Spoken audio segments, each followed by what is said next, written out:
Hi guys, what's up? I'm Mary Kay Richardson, Rapid Transformational Therapy Practitioner. That's a mouthful. I help people get over, past, through, and beyond their anxiety. The goal is so that you can live your best life now. In this video, if my link is in the comments, if you want to reach out, please leave a comment. Please ask questions. Like and subscribe if you want to be notified every time I upload more information about anxiety. Let's go. In this video, I'm going to talk about the different types of anxiety disorders. So according to sparlinmentalhealth.com, these are the types of anxiety disorders. There's GAD, or Generalized Anxiety Disorder, panic disorder, there's fears and phobias, and there's OCD, Obsessive Compulsive Disorder. So,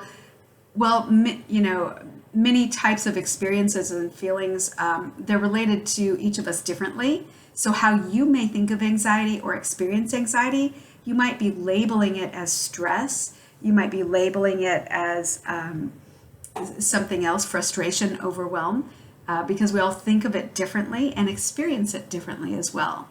So these related disorders, they all fall under the umbrella of anxiety.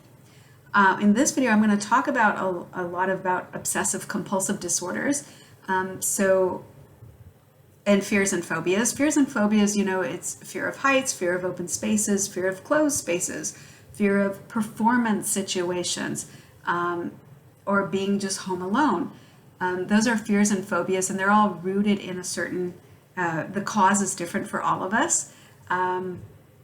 Panic disorder is like an advanced form of anxiety where you can have panic attacks, which really have a lot of physical symptoms. It's really scary. I've had that before myself.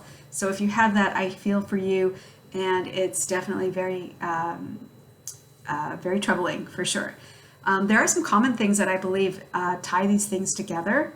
I'm going to talk about, I guess I'll talk about it now. One of the common things that ties them together are our thoughts. So you might be thinking, I don't know how to not have a panic attack. There's no reason, or you don't know where your anxiety comes from. You don't have to know it, but one of the things that can trigger it are our thoughts. Our thoughts are either rooted in the past or the future, and that can trigger a lot of anxiety. So worry about a past situation, how you could have done it better, or if you have performance anxiety, you worry about, in that one situation in kindergarten when I had to stand up and the teacher embarrassed me. Well, now it's affecting you right now in the present moment. So you're worried that might repeat itself, or you might be worried about the future, those what if compulsive thoughts. Oh, I've experienced that. And that is really can take you down a lot of rabbit holes. My brain is very creative and can present even videos in my mind of here's what it could look like. Those negative things, those negative what if thoughts. And it's the complete opposite of what you want, because what we're told to think about are positive thoughts and stay in the present moment. But we're human, right? And that's where things can go a little awry. I want to talk about obsessive compulsive disorder. This is an anxiety disorder. It's characterized again by sparlinmentalhealth.com. That's not who's sponsoring it. This is one of the places where I'm getting the information from.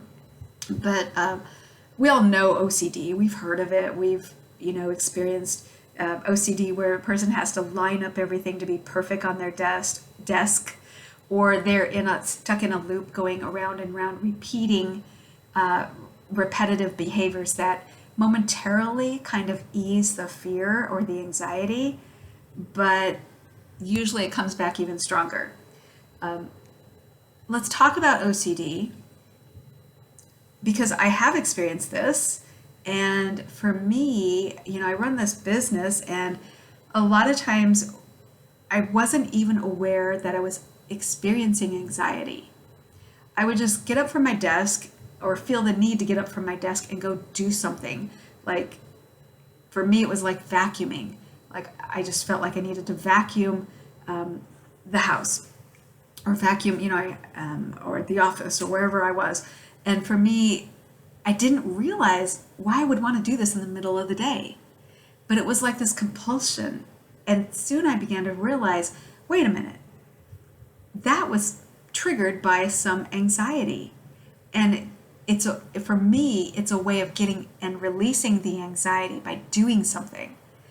And now that I'm aware, the first thing to curing it or handling it better for me was to be aware of what I'm doing, that I was trying to like run from the anxiety, distract myself from the anxiety, be in denial of the anxiety. And I didn't even realize that I had experienced anxiety before that. I just thought, I didn't know what it was. Well, after I spent some time looking at what happened right before I would go and vacuum, I realized, oh, this happened and that made me fearful, or that launched a whole bunch of fearful thoughts, or those negative ruminations in my mind about what could happen or what I was worried about. And then I just feel like I have to go vacuum. So the first step is awareness. And then I created this transformation for myself where I created space around myself for like a minute or two where there's no guilt, shame, or judgment allowed. And I could just freely express my feelings to myself, right? Without any shame of, oh, I should be working right now. I should be answering that email. I should be calling somebody. I should be checking on this. Where I just take those few minutes to myself and allow myself to be authentically vulnerable and tell myself what was it that upset me or created anxiety. And then I started realizing that I wasn't even calling it anxiety. I didn't know what it was. But then now I realize, okay, I'm going to call it anxiety. That's what it is for me. And I'm not going to run from it. I'm not going to deny it. And I'm not going to distract myself from it. I'm going to go through it. And in those few moments, I would realize, okay, this happened and that made me feel that way. And I realized that running from it didn't help it. It just sort of tried to push it down inside me, and it would come out again at another time. So I was thinking these negative thoughts all the time, and it just felt overwhelming, like I was in constant battle in my mind, trying to force myself, muscle my way through to thinking better thoughts. And I thought there has to be a better way. So now what I do is I'll be working, for instance, and I'll think, oh, I just want to go vacuum, or I just want to go run some errands. And that's a cue for me that something that just happened made me feel anxious.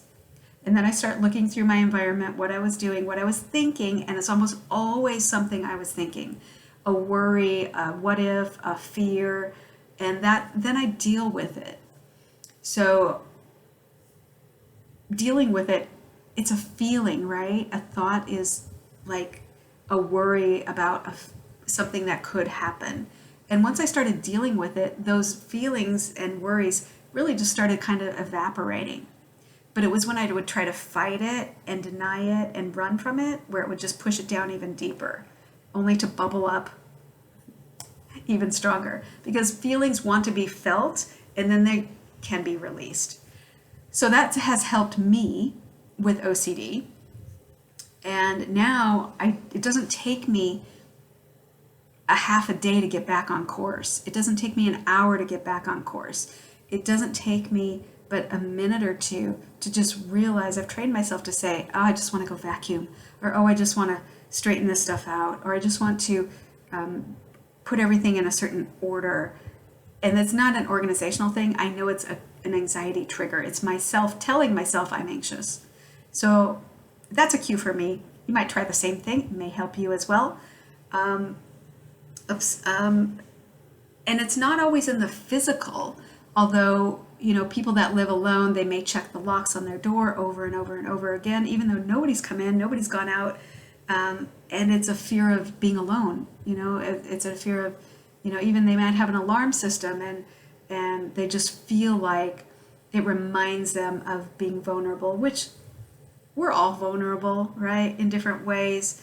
But how we make it worse is in our thoughts. So that's what this video is going to focus on too. Anxiety You know this is right. Anxiety can be made worse by our thoughts. So if our thoughts can make it worse, then our thoughts can also make it better. So here's what I do in the moment. I practice some breathing techniques, nothing complicated. I literally just tell myself, I'm breathing out anxiety, I'm breathing in calmness. I'm breathing out anxiety, I'm breathing in peace. And I just keep doing that, and make up the words for you that make sense to you. That helps me in the moment, but long term, I look at the things that are worrying me.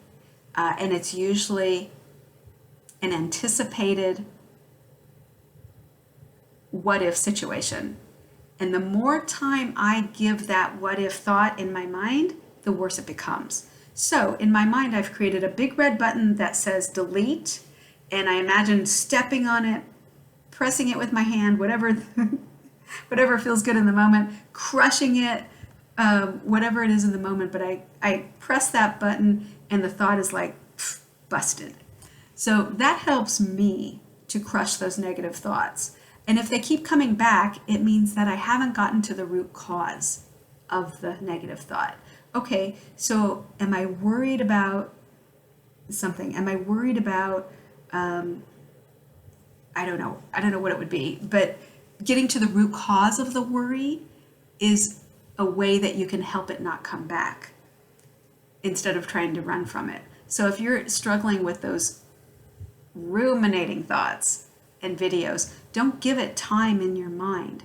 You have to create a new habit. It's 21 days to create a new habit. So, or 21 times to create a new habit. So if you keep having the same negative thoughts, 21 times imagine yourself pressing that delete button, deleting that thought, and then replace it with something else. Okay, now I'm going to read my grocery list, or just, crush that thought and go on and do the next most important thing in your life. That may help you as well. However, for some of us, we need more than that. We need to get to a common root cause that is behind all these worries and all these what if videos and thoughts in our mind that takes us down all these rabbit holes. If that's you, I do hypnosis to help my clients get past, over, through, beyond anxiety.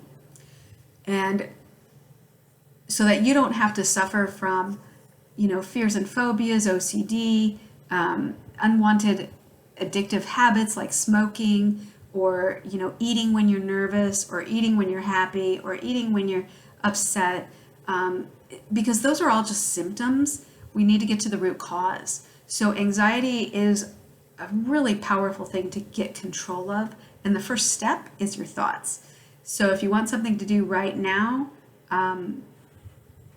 know that you either win the battle or lose the battle in your mind based on your thoughts. So I hope this finds you well. I hope this gives you something to do in the moment. And if you do experience panic attacks, there's lots of things you can do in the moment. Tapping, for instance, you can tap around the meridian of your body, which can help you bring you into the present. Because panic attacks, we know that they're made worse the more we think about, oh, they're going to get worse, or I'm afraid they're going to get worse, or I'm going to end up at the ER. All those negative thoughts just make it worse. But what keeps us going in the right direction, and this does not replace any medical treatment you're receiving, always see your doctor. This is just my opinion and what I know has worked for me. Keeping myself in the present moment, keeping myself grounded in the moment helps me. I've had panic attacks. I've had OCD. Lots of things, and it probably all comes with, having a business. But I love what I do, and I love helping people get to the other side of their issue because that's the most rewarding. But in the moment, I'm going to give you some real quick things you can do to help yourself through anxiety. Tapping. So you would tap on the meridian of your body. So right between your eyebrows, like 10 taps with your fingers. Right above your lip, 10 taps. On your chin, 10 taps. And obviously you'd go a little slower. 10 taps on your collarbones. 10 taps on the back of your arms. And then you just start over. And do that whole cycle about 3 times. You will be grounded in the present, because it's hard to worry about something in the future when you're doing that. Also, breathing, like I mentioned, breathe in peace and calmness, breathe out anxiety, and make up your own words to help you. Also, if you're having a panic attack, or just anxiety, try naming things in your immediate environment that start with the letters of the alphabet, A, B, C. So apple, book, chair, dog, and just keep going through. And that will help you stay grounded in the moment. Also, something that helps me with anxiety is you can take an ice pack, put it on the vagus nerve, which runs through your body, and the idea is that it will help it calm down and relax. That may help you with anxiety as well. Always see your doctor when in doubt, or when not in doubt. This doesn't replace anything your doctor has told you to do. I'm not a medical doctor, so be well, my friend, and I hope this finds you well. If you would like more information about powerful hypnosis that I do, and the unique way that I do it, the techniques that I do in hypnosis to help you get to the root cause, the core, the point of entry of your anxiety, just click like and subscribe, leave me a comment, like and subscribe so you'll be notified of any future videos that I do. Also, leave a comment, leave a question, private message me, and I will get back to you, and we can jump on a strategy call. Thank you for watching. Be well, my friend.